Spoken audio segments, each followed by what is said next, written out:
मग अनेक वेळा अशा आंदोलनांमध्ये काही हौसे नवसे गवसे असेही शिरतात, म्हणजे तिथे जेन्युइन लोक देखील आहेत, मी काही तसं म्हणत नाही, पण हा पण धोका असतो की अनेक लोक शिरून, अनेक प्रवृत्ती शिरून त्या ठिकाणी काही ना काही हिंसक वळण त्याला कसं लाभेल असेही प्रयत्न करत असतात. त्यामुळे त्यापासूनही सावध राहण्याची आवश्यकता आहे.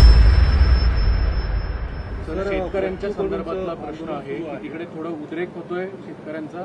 आपण काय आवाहन कराल शेतकऱ्यांना आणि सरकारची भूमिका कशी असेल? सरकारने पहिल्या दिवशीपासून सकारात्मक भूमिका ठेवलेली आहे. आंदोलनाच्या आधी देखील आम्ही बैठक बोलवली होती.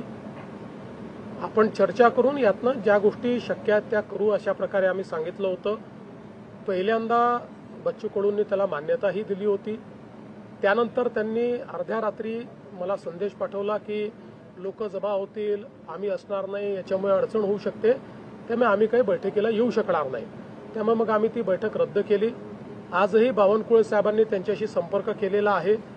शेवटी त्यांनी इतके वेगवेगळे प्रश्न मांडलेले आहेत, ते प्रश्न असे नुसते आंदोलनाच्या माध्यमातून त्या ठिकाणी सोडवू शकू अशी परिस्थिती नाही आहे. त्याच्यावर चर्चा करून त्याचा रोडमॅप तयार करावा लागेल. त्यामुळे त्यांना चर्चेचं निमंत्रण देखील आम्ही दिलेलं आहे. आणि यासोबत आता काल आपण बघितलं असेल तर खूप मोठ्या प्रमाणात लोकांनाही त्रास झालेला आहे. रस्ते अडवल्यामुळे पेशंट्सचं खूप मोठी ओरड आपल्याला पाहायला मिळाली. अनेक लोकांनी सोशल मीडियात पोस्ट केलेलं आहे की कशा प्रकारे त्यांच्या पेशंट्सला वगैरे त्या ठिकाणी त्रास झालेला आहे. त्यामुळे माझं आव्हान आहे की त्यांनी चर्चा करावी, अशा प्रकारचं डिस्ट्रप्शन करू नये, लोकांना त्रास होईल अशा प्रकारच्या गोष्टी त्या ठिकाणी करू नये. मग अनेक वेळा अशा आंदोलनांमध्ये काही हौसे नवसे गवसे असेही शिरतात, म्हणजे तिथे जेन्युइन लोक देखील आहेत, मी काही तसं म्हणत नाही, पण हा पण धोका असतो की अनेक लोक शिरून, अनेक प्रवृत्ती शिरून त्या ठिकाणी काही ना काही हिंसक वळण त्याला कसं लाभेल असेही प्रयत्न करत असतात. त्यामुळे त्यापासूनही सावध राहण्याची आवश्यकता आहे. आणि कुठल्याही परिस्थितीत हे रेल रोको आणि बाकी गोष्टी या मात्र करणं योग्य नाही, त्या करू दिल्या जाणारही नाहीत.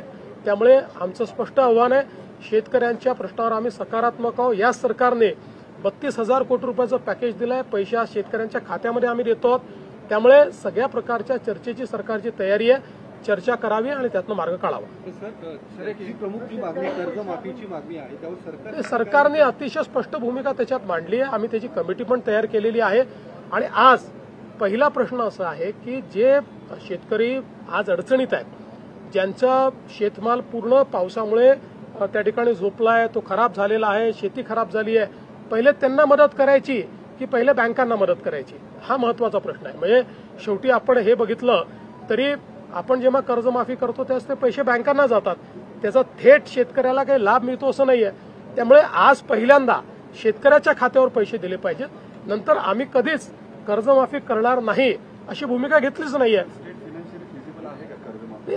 त्या संदर्भात म्हणूनच म्हटलं योग्य वेळी आम्ही त्या संदर्भातले जे काही निर्णय करू. आज पहिली आवश्यकता काय आहे, आज जी आवश्यकता आहे त्याच्यावर विचार न करता आपण बाकी गोष्टींवर विचार करणं. आज शेतकऱ्यांच्या खात्यात पैसे गेले पाहिजेत, ते पैसे जाणं सुरू झालेलं आहे.